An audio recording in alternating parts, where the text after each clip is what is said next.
Thanks, Bartley, for the very rousing speech. Finally, today I become the Daegu and the Feng Fei Fei already. My turn. So, the next four speakers, they are called the Jiangnan 4大才子 in the Workers' Party. So, may I first invite the first one, who was on the night brigade on TNA, Mr.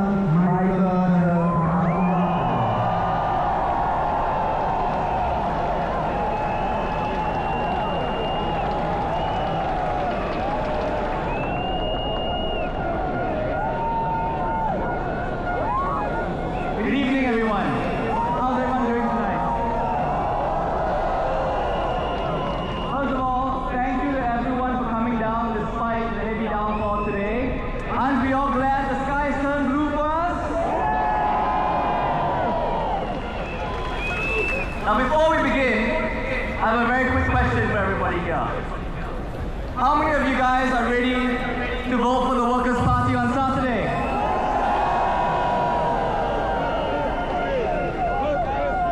Now, the next question is a little bit different, but I hope you guys will be kind. How many of you guys here are thinking of voting for the PAP?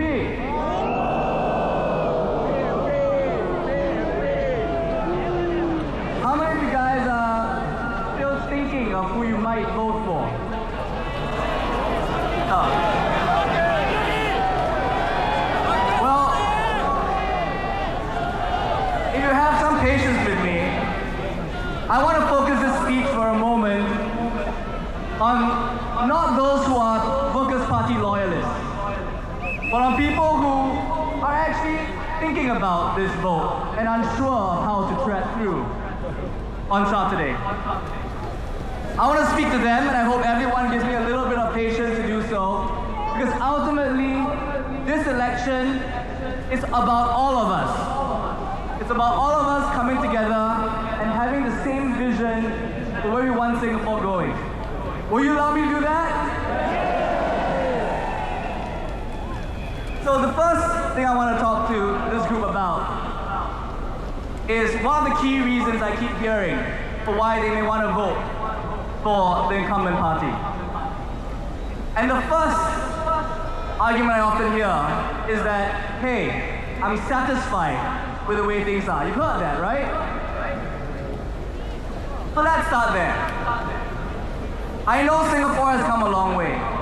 I think we all must be accepting and grateful of the journey that's taken us here.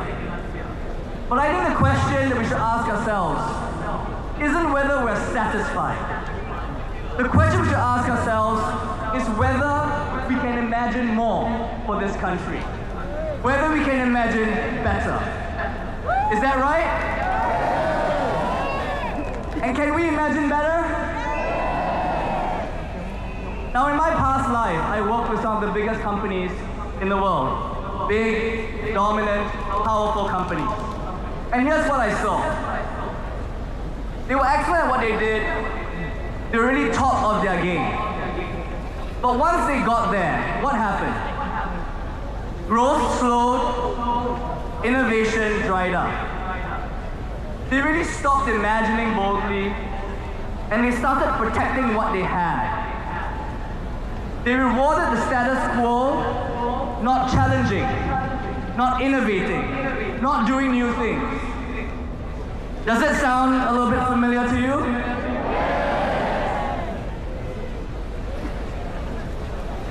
Now, sometimes I think of the PAP really as just a very big multinational company.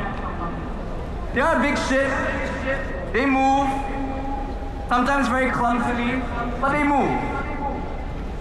But they're not agile, they're not nimble. They're not able to deal with the challenges that lay ahead or creative enough to find new ways to solve them. You know, last weekend, the PAP said that there's no such thing as groupthink within the PAP. That the PAP is really like the PAP of old. But let's be honest, we can see that the sky is blue, right? This is not the PAP of big, bold, forward-looking ideas. What have you gotten instead from the PAP? Let's go through that for a second. We have a government that we essentially pay, and this is true by the way, $400,000 to an external agency to figure out how to rename Marina Bay, and they come back with a name that is Marina Bay.